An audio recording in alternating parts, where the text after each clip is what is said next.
नमस्कार. मी विजया डोळे आदिनाथ ज्योतिष चॅनल आपलं सहर्ष स्वागत करत आहे.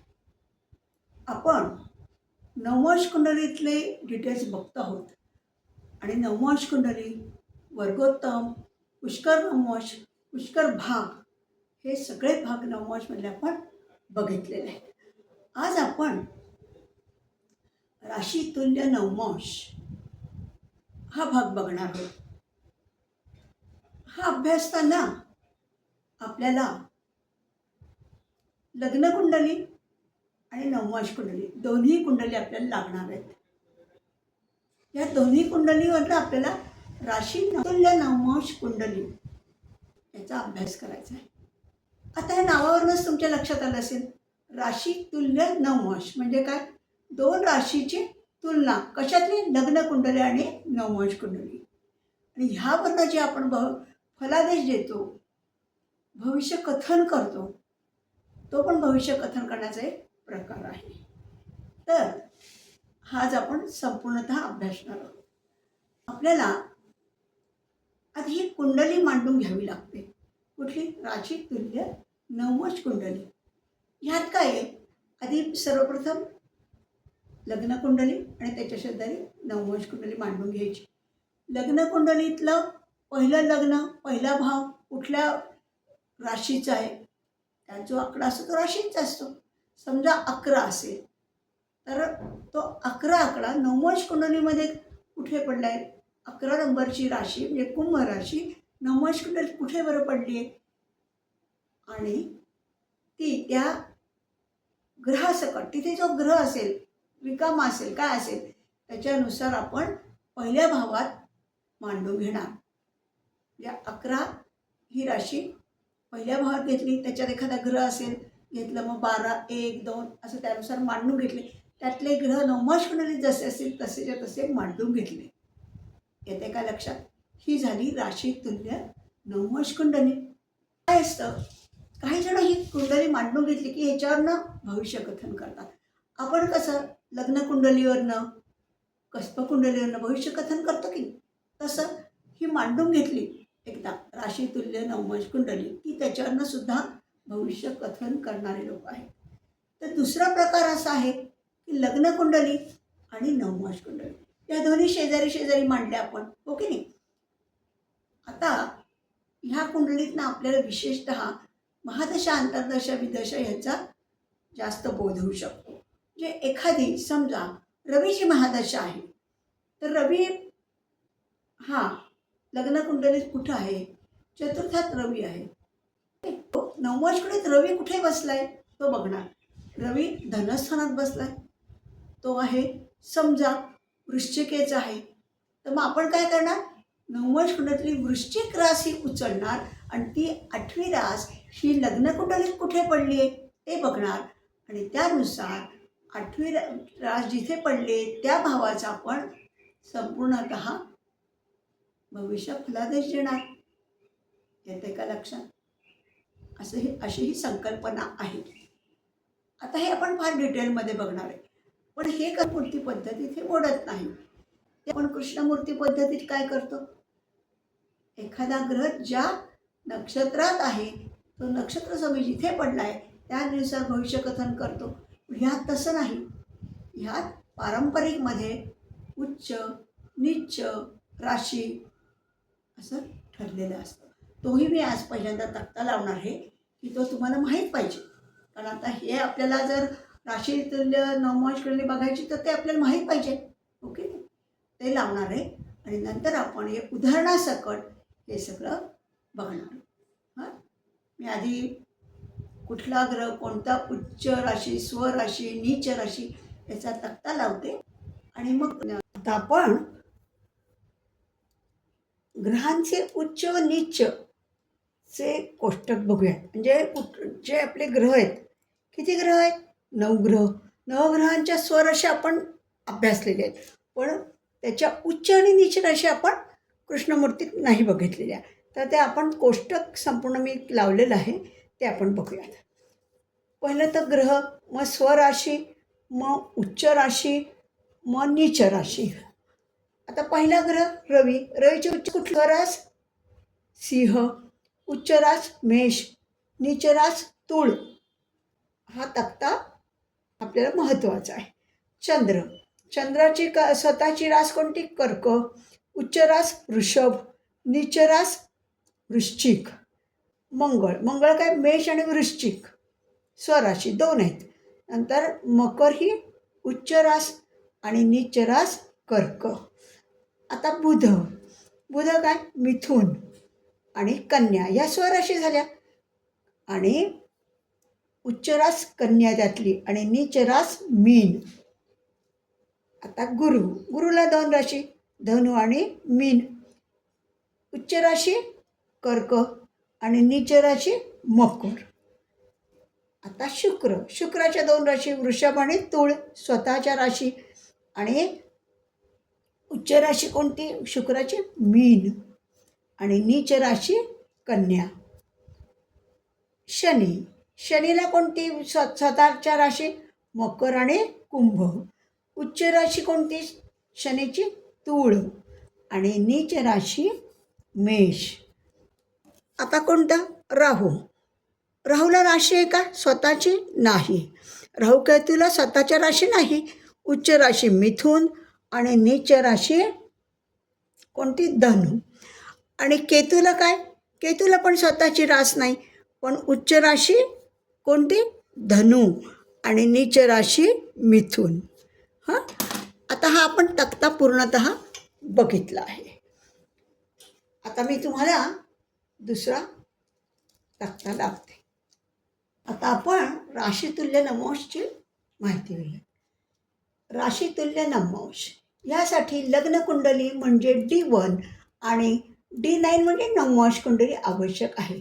प्रथम लग्न कुंडलीवरून नवंश कुंडली मांडून घ्यावी. लग्न कुंडलीतील लग्न भाव नवंशमध्ये जिथे असेल तो भाव ग्रहासकट प्रथम भावात घेऊन कुंडली त्यानुसार मांडावी व मग जसे लग्न कुंडलीवरून फलादेश देतो तसे राशीतुल्य नवंशमध्ये द्यावा. यात आंतरदशा यांना अतिशय महत्त्व आहे. ग्रहाची दशा असेल तो ग्रह कोणत्या राशीत लग्न कुंडलीत आहे ते बघून मग तो ग्रह नवंश कुंडलीत कोणत्या स्थानात राशीत आहे त्यानुसार फलादेश द्यावा लागतो. ग्रहाची स्थिती ही प्रथम लग्न चार्टमध्ये बघून मग नवंशमध्ये बघावी. तसेच राशी परिवर्तन होते म्हणजे एकमेकांच्या राशीत 2 ग्रह असतात तेव्हा ते स्वतःच्या घराप्रमाणेच फलादेश देतात. आपण उदाहरण आता समजावून घेऊयात. आपण आता राशीतुल्य नवंश एखाद्या 1-2 उदाहरणं बघणार आहोत. त्यातलं पहिलं उदाहरण, लग्न कुंडली मांडली, नवंश कुंडली मांडली. लग्न कुंडली आपल्या आधीचीच आहे म्हणजे 19/10/2018 1:46 दुपारचा जन्म पुणे. त्याच्यानं लग्न कुंडली ही पूर्ण मांडली. मकर लग्नाची कुंडली आहे. आणि ही त्याच्यावरनं नवंश कुंडली मांडली. नवंश कुंडली कशाची आली? मेष लग्नापासून सगळे आपण पूर्ण लग्न कुंडली आणि नवंश कुंडली तयार केली. आता त्याच्यानं आपल्याला राशीतुल्य नवंश कुंडली कशी तयार करायची ते आधी बघायचं. आता बघा, लग्न कुंडली घेतली आधी. त्याच्यात पहिलं घर म्हणजे लग्न कुंडलीत पहिलं प्रथम स्थानी कोणती रास पडली आहे? कोणती पडली आहे? मकर, 10 नंबरची रास पडली. मग आता नवंश कुंडलीत या बरं. नवंश कुंडलीत 10 नंबरची रास कुठे पडली आहे? दशमात पडली आहे 10 नंबरची रास. मग आता काय करायची? ही 10 नंबरची रास आपण ह्या याच्यात पहिल्यांदा मांडली. राशी कुंडलीत काय केलं? लग्न भावात राशी कुंडली मांडताना तिथे 10 नंबरचा आकडा मांडून तिथे कुठला आहे? शुक्र आहे. मग 11मध्ये कोण आहे? कुणीच नाही. 12मध्ये कोण आहे? नेपच्यून, बुध आणि केतू आहे. मग हे इकडे मांडले. अशी सगळी कुंडली नवंश कुंडलीतले ग्रहाप्रमाणे मांडून घेतली. येत आहे का लक्षात? पहिल्यांदा काय केलं? लग्न कुंडलीतलं कोणतं लग्न आहे? पहिला भाव कुठल्या राशीत पडला आहे? मकर. मग मकर रास नवमांश कुठे पडली आहे? ती दशमात पडली. मग काय करायचं, दशमातली ही रास ग्रहासकट उचलायची आणि ह्या रामध्ये पहिल्या स्थानात मांडायची. मग ती आपण मकर लग्न शुक्र असं मांडलं. मग त्याच्यात 11, 12 असे सगळे ग्रहासकट आपण लिहून घेतले. 11, 12, 1, 2, 3, 4, 5, 6, 7, 8, 9 आणि सगळे ग्रह पण तसे उचलले. 11व्यात कुंडली, 12व्यात नेपच्यून, बुध, केतू अशी ही कुंडली पूर्णपणे तयार झाली. जे राशी तुल्य नवमांश कुंडली ही लग्न कुंडली नवमांश कुंडलीमधून आपण तयार केली. मग काही जण कसे करतात, आपण लग्न कुंडलीवरनं किंवा कस्प कुंडलीवर कसं भविष्य सांगतो तशानुसार ही राशीतुल्य नवमांश कुंडली मांडली, ह्यानुसारच ते भविष्य कथन करतात. हा एक भविष्य कथन. आपण राशीतुल्य नवमांश कशी मांडायची कुंडली ते आपण बघितलं. त्यानुसार कथन किंवा फलादेश द्यायला आपल्याला समजतं, त्यानुसार फलादेश होतो. आता दुसरी पद्धत अशी आहे की आता जी महादशा याच्यात काय महादशा अंतर्दशा यांना अतिशय महत्त्व आहे. हां, आता ह्या व्यक्तीची कुठली महादशा चालू आहे?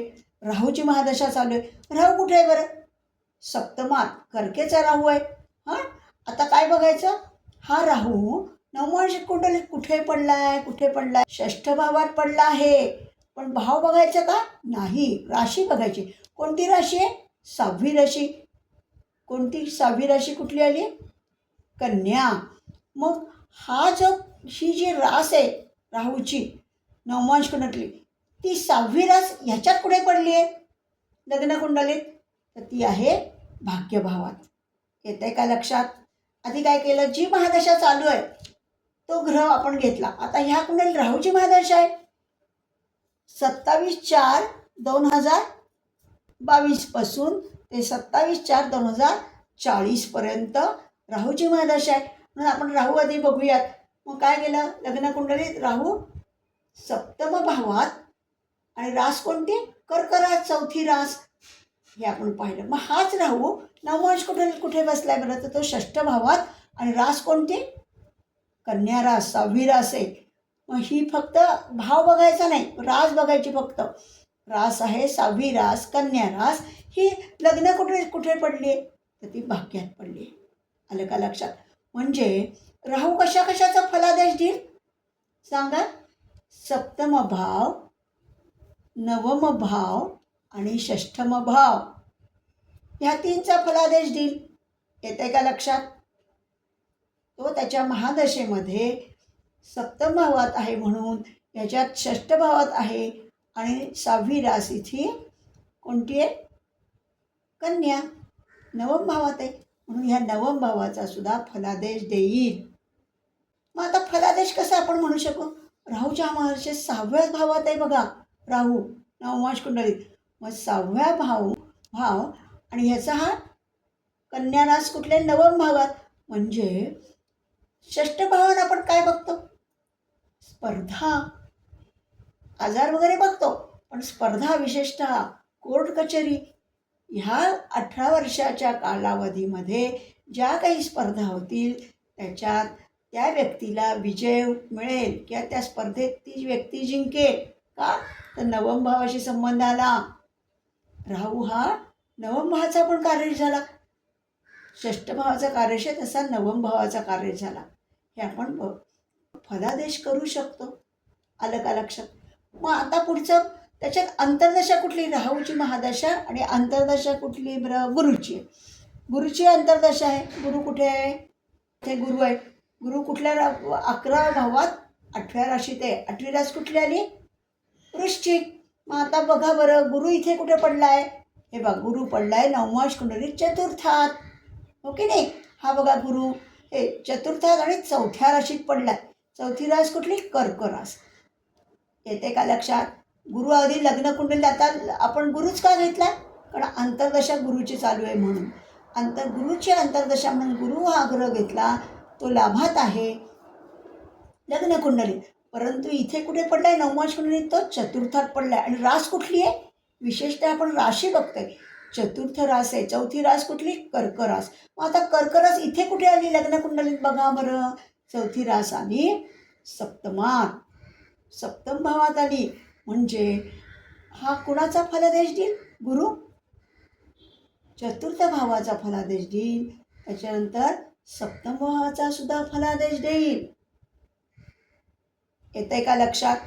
हां, असं लग्न कुंडली आणि नवमश कुंडली आणि राशीतुल्य कुंडलीवरून आपण भविष्य कथन करू शकतो. आणखीन एक उदाहरण आपण घेऊया. आता आपण दुसरी कुंडली अभ्यासतो बरं का.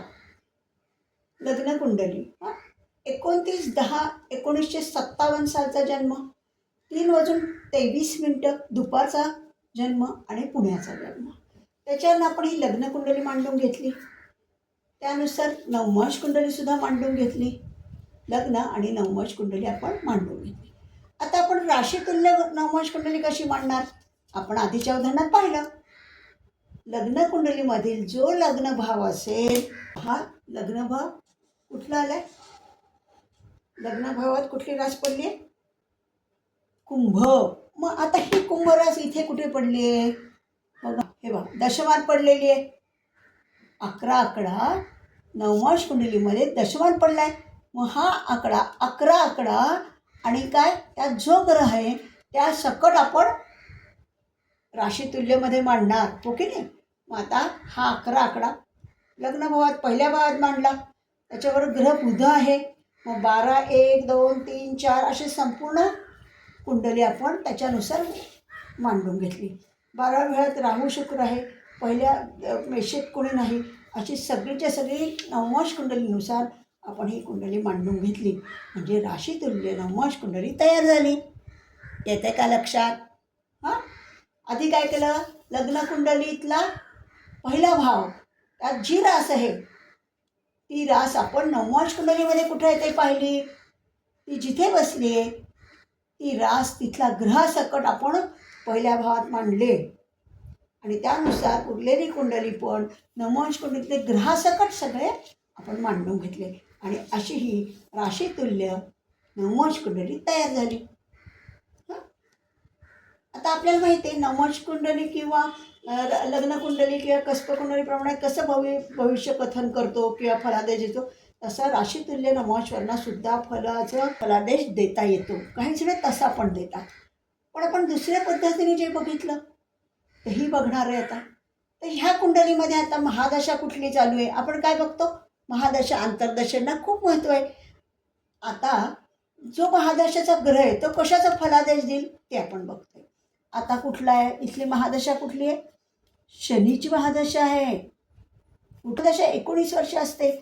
मग ही कधीपासून सुरू झाली? 16/12/2012 ते 16/12/2031 ही 19 वर्ष शनीची महादशा असते. मग आता आपण शनी बघूयात बरं. लग्न कुंडलीत शनी कुठे आहे? कुठे आहे शनी? दशमात बसलाय. आणि रास कुठली आहे? रास आहे वृश्चिक, ओके. मग आता शनी इथे नवमाश कुंडलीत शनी बसलाय, अष्टमात पडलाय आणि कोणत्या राशीत आहे? रास महत्वाची. कोणती रास? धनुरास. मग धनुरास लग्न कुंडली कुठे पडली ह्यांच्या? हे बघा, इथे लग्न कुंडली पडली आहे. म्हणजे शनी कशाचा फलादेश देईल सांगा? अष्टम भावाचा, लाभ भावाचा आणि दशम भावाचा फलादेश देईल. येते का लक्षात? पण शनी बरोबर इथे कोणते कोणते ग्रह आहेत? हर्षल आणि नेपच्यून सुद्धा आहे. पण हर्षल नेपच्यून ठीक आहे, आपण काही फार धरणार नाही त्यांचं. शनीची महादशामध्ये त्यांना कुठल्या कुठल्या स्थानाचा फलादेश मिळेल? दशम भाव, अष्टम भाव आणि कुठला? एकादश भाव. म्हणजे अनेक गोष्टींमध्ये त्यांना जरी अडथळे आले म्हणा तरीसुद्धा ते फलादेश शेवटचा कसा असेल? चांगला असेल. कारण लाभ भाव हा आपल्याला लाभ करून देतो, सगळ्या इच्छा आकांक्षा पूर्ण करतो, हो की नाही? मग अष्टम भाव आणि दशम भावाच्या इच्छा तो पूर्ण करेल. आता त्याच्यात महादशाच्या याच्यात अंतर्दशा कुठली आली बरं? आली मंगळाची. मग आता मंगळ कुठे आहे? इथे कुठे आहे बरं? मग मंगळ पडलाय अष्टमात आणि 6वी रास आहे. लग्नकुंडलीत मंगळ आहे अष्टमात आणि 6वी रास आहे. आता मंगळ नवमाश कुंडलीत कुठे आहे मंगळ? मंगळ आहे बघा. म्हणजे मंगळ पण 6व्याच राशीचा आहे. म्हणजे कुठल्या राशीचा आहे? कन्या राशीचा आहे. म्हणजे तो ह्याच्यात कुठे पडलाय? तर तो लग्नकुंडलीत अष्टमात पडला आहे. म्हणजे अष्टमात पडलाय म्हणजे त्यांना अडीअडचणी येतील मंगळाच्या महादशेत. अष्टम भाव म्हणजे कठीण जाईल, ऑपरेशन्स होण्याची शक्यता आहे, हो की नाही? पंचम भाव पण आहे त्याच्यात. हा बघा पंचम भाव पण आहे. म्हणजे 8 आणि 5 ह्याचा तो कार्य झाला मंगळ. 8 आणि 5 आणि त्याच्या मंगळाचे हे कुठे आहेत? परत 3मध्ये आहे आणि 10मध्ये. म्हणजे 3, 10, 8 आणि इकडे 5 ह्या सगळ्याचा तो कार्य झाल्याने याचे तो फलादेश देईल. येते का लक्षात? आता मी रँडमली एका ग्रहावरनं तुम्हाला छोटंसं उदाहरण एक देऊन समजावून सांगण्याचा प्रयत्न करते. एक आपण रँडमली ही पत्रिका घेतली. हां, लग्नकुंडली नवमाश कुंडलीमध्ये आपल्याला बुधाची पोझिशन बघून मला एक तुम्हाला फलादेश कसा देता येईल ते समजावून सांगायचं आहे. म्हणून मी लग्नकुंडली आणि नवमाश कुंडली काढली. फक्त बुध लिहिलं आहे त्याच्यात. तर बुध आहे. बुध हा कसं समजा अंतर्दशा महादशात आहे तर कसा फलदेश आपण देऊ शकू हे आपण बघतोय. तर लग्नकुंडली बुध कुठे आहे?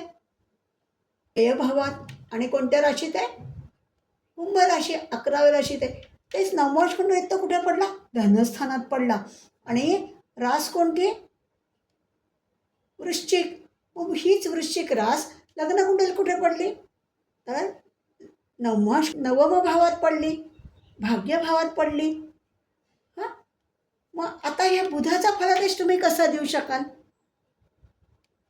येते का अंदाज? आता त्याच्या महादशा अंतर्दशेमध्ये काय होतं? आता 12 भाव कशाचा आहे? 12 भाव परदेश गमन, फॉरेन कंट्री. नंतर 8वी रास इथे पडली आहे, ओके नाही? मग 8वी रास इथे पडली म्हणजे नवम भाव कशाचा आहे? कशाचा आहे? तो आहे उच्च शिक्षणाचा, ओके नाही? आणि बुध हा बुद्धीचा. म्हणजे बुधाच्या महादशेत अंतर्दशेमध्ये काय होईल? ही व्यक्ती फॉरेनला जाऊन उच्च शिक्षण घेईल. उच्च शिक्षणाचा भाव आणि फॉरेनला जाऊन उच्च शिक्षण घेईल असा याचा अर्थ होऊ शकतो. या असं आपण फलादेश देतो. येते का लक्षात? म्हणून एक छोटंसं उदाहरण तुम्हाला दाखवलं की असं. आता कसं 12 भाव आपण कशाचाही लक्षात घेतलं. नंतर भाग्यभावावरनं काय आपण बघतो? उच्च शिक्षणही बघतो. म्हणून ह्याचा संबंध कसा लावला आणि आपण फलादेश कसा दिला हे आपण बघितलं. हां, आज राशीतुल्य नवमाश कुंडली कशी मांडायची आणि त्याचा फलादेश कसा देता येतो हे आपण आज अभ्यासलं. म्हणजे आज नवमाश कुंडलीचा भाग आपला इथे पूर्ण झाला. नवमाश कुंडली कशी मांडायची, कशी काढायची,